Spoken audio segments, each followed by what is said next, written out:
आज बात करेंगे यूएस में, अमेरिका में बढ़ी ब्याज दरों की। अमेरिका की क्या मजबूरी है कि मार्च से वहाँ के केंद्रीय बैंक को 3 बार कर्ज को महंगा करना पड़ा है। अमेरिका में कर्ज महंगा होने से आपकी जेब पर क्या असर पड़ने वाला है, और साथ ही ये जानेंगे कि दुनिया भर की अर्थव्यवस्थाएं किस ओर जाएंगी इस रेट हाइक के बाद, वो उनके बिजनेस किधर जाएंगे, क्या मानी है इस रेट हाइक के। नमस्ते, मेरा नाम सिद्धांत है और आप खर्चा पानी देख रहे हैं। Brought to you by 5paisa.com. Investing made easy and rewarding. Download the app now. US के केंद्रीय बैंक यानी फेडरल रिजर्व ने दुनिया को चौंकाते हुए ब्याज दरों में 0.75% की बढ़ोतरी का ऐलान किया है। 1994 के बाद ये पहला मौका है कि अमेरिका ने ब्याज दरों में इतना बड़ा इजाफा किया है। 15 जून को फेडरल ओपन मार्केट कमेटी यानी एफओएमसी ने सर्वसम्मत से फैसला लिया कि महंगाई को काबू में करने के लिए कर्ज महंगा करना ही अंतिम हथियार है और 75 बेसिस पॉइंट की बढ़ोतरी कर दी। पहले बताते हैं आपको कि फेडरल रिजर्व क्या है। जैसे भारत में रिजर्व बैंक ऑफ इंडिया है, बैंक ऑफ द बैंक्स, वैसे अमेरिका में फेडरल रिजर्व यानी वहाँ का सेंट्रल बैंक। भारत में मॉनेटरी पॉलिसी कमेटी यानी मौद्रिक नीति की समीक्षा करती है, तो वहीं काम ये फेड करता है वहाँ पे। अब मुद्दे पे लौटते हैं। दरअसल अमेरिका में महंगाई ने आम लोगों का जीना दूभर कर रखा है। महंगाई 40 साल में सबसे ज़्यादा स्तर पे है। मई के महीने में महंगाई दर 8.6% पर पहुंच गई है। ऐसे में महंगाई पर काबू पाने के लिए फेड रिजर्व प्रमुख ने ब्याज दरों में बढ़ोतरी का फैसला ले लिया। ब्याज दर बढ़ने से लोन महंगे होते हैं, लोगों का खर्च कम होता है। ऐसे में डिमांड यानी मांग जो है वो घटती है और चीज़ों के दामों में, मूल्य में बढ़ोतरी देखी जाती है। अब ऐसे में ये पूरा मसला क्या है, इसको एक एक्सपर्ट की मदद से समझें। इसके पहले 2-3 चीज़ें जान लीजिए कि ये पहला मौका नहीं है कि ब्याज दरें बढ़ाई गई। इस साल मार्च से लेकर फेड की तरफ से तीसरी बार दरें बढ़ाई गई हैं। आप एक्सपर्ट से जान लीजिए कि मामला क्या है। देखिए, कल रात को जो फेड की बैठक थी उसमें 75 बेसिस पॉइंट मतलब 0.25% ब्याज दर बढ़ाया गया है अमेरिका में। सो आपने सही बताया कि ये 1994 के बाद ये सबसे बड़ा रेट हाइक है अमेरिका में। देखिए, इसका मुख्यतः कारण ये है कि कोविड के आने के बाद यहाँ पे स्टिमुलस जो यूएस गवर्नमेंट ने दिया, मतलब एक इकोनॉमिक पैकेज जो उन्होंने अनाउंस किया, जिसके कारण कंटिन्यूअस वहाँ पे फंड का इनफ्लो रहा, जिसके कारण क्या हुआ, यहाँ पे महंगाई बढ़ता गया क्योंकि लिक्विडिटी बहुत इजीली अवेलेबल था और इसके कारण यहाँ पे चीज़ों के दाम बढ़ते गए। और अमेरिका में रिकॉर्ड 8.6% यहाँ पे इन्फ्लेशन रहा, जो 1991 के बाद सबसे हाईएस्ट इन्फ्लेशन है। मतलब 41 सालों में 8.6% का इन्फ्लेशन यूएस ने देखा मई के महीने में। जबकि यूएस में हमेशा फेड का ये टारगेट रहता है, फेड जो वहाँ का सेंट्रल बैंक है उसका हमेशा ये एम रहता है कि इन्फ्लेशन जो है वो 2% के आसपास रहे। तो आप ये इमेजिन कीजिए कि कहाँ 2% और कहाँ 8.6%। तो इस तरह से अगर ये ब्याज दरें बढ़ते रहे तो यहाँ पे ये इकोनॉमी के लिए बहुत नेगेटिव इम्पैक्ट होता है, यूएस इकोनॉमी के लिए। तो इस पे एक राइट स्टेप लिया है फेड ने, जो इससे पहले भी 2 बार उन्होंने रेट हाइक किया और उसके बावजूद भी जो मई का इन्फ्लेशन का नंबर आया वो 8.6% आया।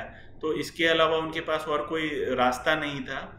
अब जो कमेंट्री आई वो और यहाँ पे पॉइंट आउट कर रही है कि आगे चल के ये दरें और बढ़ेंगी, क्योंकि जब तक इन्फ्लेशन वो 2% के आसपास नहीं लाएंगे, जब तक जो उनका ऑब्जेक्टिव है, तब तक वो इंटरेस्ट रेट बढ़ाते रहेंगे।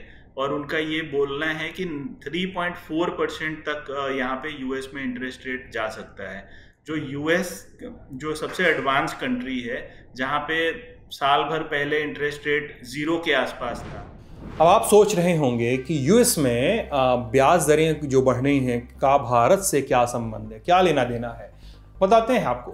कारोबार की दुनिया में एक कहावत चलती है कि अमेरिका को जब छींक भी आती है तो दुनिया को जुकाम हो जाता है। मतलब ये है कि अगर वहाँ कुछ भी हलचल होती है तो भारत समेत दुनिया भर के बाजारों में खलबली मच जाती है। अमेरिकी शेयर मार्केट में गिरावट से न सिर्फ दूसरे देशों के शेयर मार्केट में सुनामी आती है, बल्कि सोने से लेकर क्रूड तक में बुलबुला जो होता है फूटने लगता है। अब आपको आसान भाषा में समझाते हैं। अमेरिका में ब्याज दरें कम रहती हैं तो विदेशी संस्थागत निवेशक FIIs उभरते बाजारों में खूब पैसा लगाते हैं क्योंकि यहाँ उनको कम रिटर्न मिलता है। लेकिन इससे हमारा शेयर मार्केट थोड़ा सा बमबमा जाता है। आप पिछले कुछ महीनों के आंकड़ों को देखें तो पाएंगे कि जब से अमेरिका में ब्याज दरें बढ़ी हैं, विदेशी निवेशकों ने बम्पर बिकवाली शुरू कर दी है। इस साल जनवरी से अब तक विदेशी पोर्टफोलियो निवेशक करीब 1.81 लाख करोड़ रुपए भारतीय बाजार से निकाल चुके हैं। इसके अलावा अमेरिका में प्रमुख ब्याज दर बढ़ने पर दुनिया भर के देश अपने यहाँ भी ब्याज दरों में बढ़ोतरी करने लगते हैं। भारत में भी RBI ने फेड से कदम ताल करते हुए ही रेपो रेट को बढ़ाना शुरू किया था, जो कि अब तक जारी है। मई की शुरुआत से लेकर 8 जून तक के बीच में RBI ने रेपो रेट में 90 बेसिस पॉइंट का इजाफा किया। बहरहाल होता यह है कि अमेरिका में ब्याज दरें बढ़ने के साथ साथ अमेरिका और भारत के सरकार के जो बीच का जो बॉन्ड है, उसका यील्ड, उसका रिटर्न जो है, उसका अंतर वो थोड़ा कम होने लगता है। इस अंतर के चलते वैश्विक निवेशक भारतीय बाजारों से पैसा खींचने लगते हैं। रुपए डॉलर की विनिमय दर पर नकारात्मक प्रभाव पड़ने लगता है। मतलब जो एक्सचेंज रेट है दोनों का, $1 में कितना रुपया मिलेगा वाला, जिससे रुपया और कमज़ोर होता है अगर ये इस विनिमय दर पर प्रभाव पड़ता है। तो इससे क्रूड इंपोर्ट बिल से लेकर विदेश में बच्चों को पढ़ाना महंगा पड़ता है। कच्चे तेल, सोना, मोबाइल समेत दूसरे इलेक्ट्रॉनिक आइटम आयात करने के लिए ज़्यादा डॉलर खर्च करना पड़ता है। ये सब अमेरिका में जो बदलाव होते हैं उससे होता है। महंगाई भारत में और बढ़ेगी। भारत पर इसके अलावा क्या क्या असर हो सकता है, आप एक्सपर्ट से सुनिए। इन्फ्लेशन एक ऐसा मुद्दा है जो हर सरकार, हर इकोनॉमी, हर सेंट्रल बैंक उसे कंट्रोल में रखना चाहता है, क्योंकि यहाँ पे अगर आपके एसेंशियल आइटम्स के दाम बढ़ने लगते हैं तो उससे आम आदमी को बहुत इम्पैक्ट पड़ता है। हमारे देश में भी वही हाल रहा, क्योंकि यहाँ भी कोविड के कारण 2 साल हर चीज़ यहाँ पे स्लो डाउन पे था। उसके बाद आप देखें तो क्रूड ऑयल प्राइसेस बढ़ रहे हैं, जो कि यूएस में भी बढ़े और इंडिया में भी बढ़े, रशिया और यूक्रेन के वॉर के कारण। तो अगर क्रूड ऑयल जो $70 के आसपास हो रहता था, आज वो $120 है। और हमारी कंट्री इंडियन इकोनॉमी ऐसा है कि ये इंपोर्ट डिपेंडेंट है, क्योंकि क्रूड हम यहाँ पे प्रोड्यूस करते नहीं हैं, तो क्रूड हमें इंपोर्ट करना पड़ता है।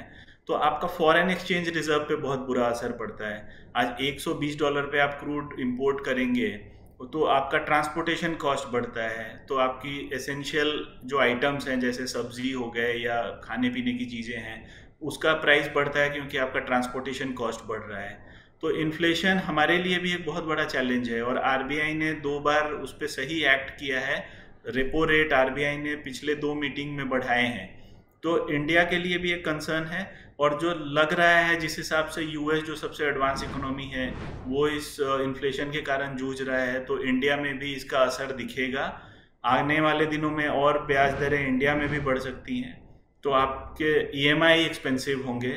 आप अगर कोई चीज़ लोन पे लेना चाहते हैं, होम लोन हो गया या कार लोन हो गया, जो आपको साल भर पहले हो सकता है कम ब्याज दर में मिल रहा था, अब उसके लिए आपको ज़्यादा EMI चुकाना पड़ेगा, तो उससे एक इम्पैक्ट होगा। लेकिन ये करने का पर्पज़ ये है कि जो एक्सेस मनी था सिस्टम में, जिसके कारण चीज़ों के दाम बढ़ रहे थे, उसको काबू में लाना है।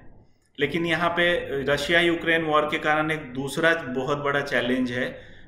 जनरली क्या होता है कि मॉनेटरी पॉलिसी के हिसाब से जो इकोनॉमिस्ट्स होते हैं वो जब इन्फ्लेशन बढ़ता है तो इंटरेस्ट रेट बढ़ा के उसे काबू में लाने की कोशिश करते हैं। यहाँ पे सीन ऐसा है कि रशिया यूक्रेन का वॉर जब तक ख़त्म नहीं होता है तब तक यहाँ पे क्रूड ऑयल के सप्लाई, नेचुरल गैस के सप्लाई पे बहुत बड़ा असर रहेगा। गेहूँ जो ऑलमोस्ट मोर देन 50 कंट्रीज़ में रशिया और यूक्रेन से जाता है, उसका शॉर्टेज होने वाला है, तो एक फूड क्राइसिस की आशंका जताई जा रही है। तो अगर आप इंटरेस्ट रेट बढ़ा के इन्फ्लेशन को कंट्रोल करना चाहते हैं, लेकिन आपका सप्लाई साइड अगर दिक्कत में है, क्योंकि आपका जो सामान है वो मार्केट में आएगा ही नहीं, उसकी स्कैर्सिटी रहेगी, तो प्राइसेस नीचे आने के चांसेस बहुत कम हैं। तो ये एक चैलेंज है। लेकिन अभी तक जो सेंट्रल बैंक्स एक्ट कर रहा है या हमारा RBI जिस हिसाब से एक्ट कर रहा है, वो बिल्कुल रूल बुक के हिसाब से जा रहे हैं कि इन्फ्लेशन हाई है तो हमें इंटरेस्ट रेट बढ़ाना चाहिए। इतना ही नहीं, यूएस के केंद्रीय बैंक ने आगे भी ब्याज दरें बढ़ाने का संकेत दिया है।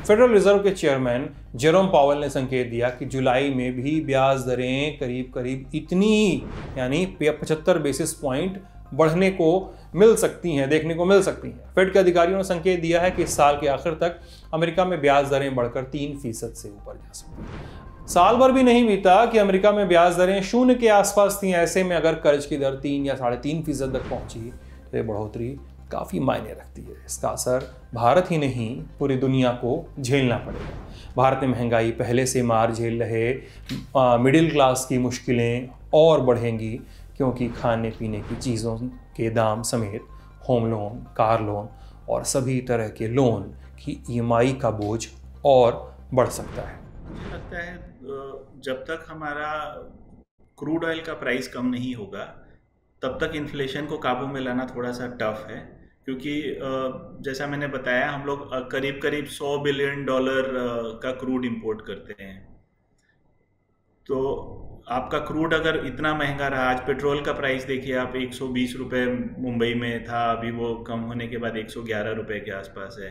तो इस प्राइस पे आपका हर एक सेगमेंट इफेक्ट में इम्पैक्ट आता है, आपकी ट्रांसपोर्टेशन कॉस्ट बढ़ता है। तो जब तक वो कंट्रोल नहीं होगा तब तक इन्फ्लेशन नीचे आने के चांसेस नहीं है। दूसरी तरफ जहाँ पे जो इजी इंटरेस्ट रेट का रेजीम था जो हम लोगों ने कोविड के समय देखा था, तो वो अब बिल्कुल नहीं आने वाला है आने वाले 1-2 सालों में। तो जो आप होम लोन्स का ऐड देखते थे कि जो 6.5% या 6% या 7% पे है, वो नहीं रहने वाला है। यहाँ पे एक अच्छी बात यह है कि आपके FD के रेट्स बढ़ जाएंगे। आपको जहाँ 5% मिलता था हो सकता है वो 6.5-7% हो जाए। तो अगर आप सेविंग्स FD में करना चाहते हैं तो वहाँ आपको बेनिफिट मिल सकता है। लेकिन हाँ, जैसा आपने ज़रूर सही कहा कि EMI यहाँ पे एक्सपेंसिव होने वाला है। अब वो बॉम्ब फूटे या नहीं वो डिपेंड करता है कि आने वाले दिनों में क्रूड ऑयल का प्राइस कितना कंट्रोल में आता है। और जो ग्लोबल इकोनॉमी है जो जूझ रही है ये संकट से, जैसे चाइना में अभी भी लॉकडाउन है, अमेरिका अपने इन्फ्लेशन के संकटों से जूझ रहा है, यूरोजोन यूरोपियन कंट्रीज़ में ये प्रॉब्लम है कि अगर रशिया यूक्रेन का वॉर नहीं ख़त्म होता है तो आने वाले जो विंटर टाइम है उनमें उनको नेचुरल गैस सप्लाई कैसे होगा। उन कंट्रीज़ में यहाँ पे गेहूँ या बाकी फूड आइटम्स यहाँ पे रशिया यूक्रेन से कैसे एक्सपोर्ट होंगे। तो ये सारी बहुत सारी चिंताएं हैं। तो इसके बीच मुझे लगता है कि लोगों को ये सावधानी रखना चाहिए, सेविंग्स पे ध्यान दें, क्योंकि अगर EMI आपका बढ़ता है तो ज़रूर आपके पॉकेट पे इसका बोझ ज़रूर आएगा। तो ये था आज का खर्चा पानी। अमेरिका में जो बढ़ोतरी हुई उसके बारे में थोड़ी बातचीत, थोड़ा हमने समझाने की कोशिश की।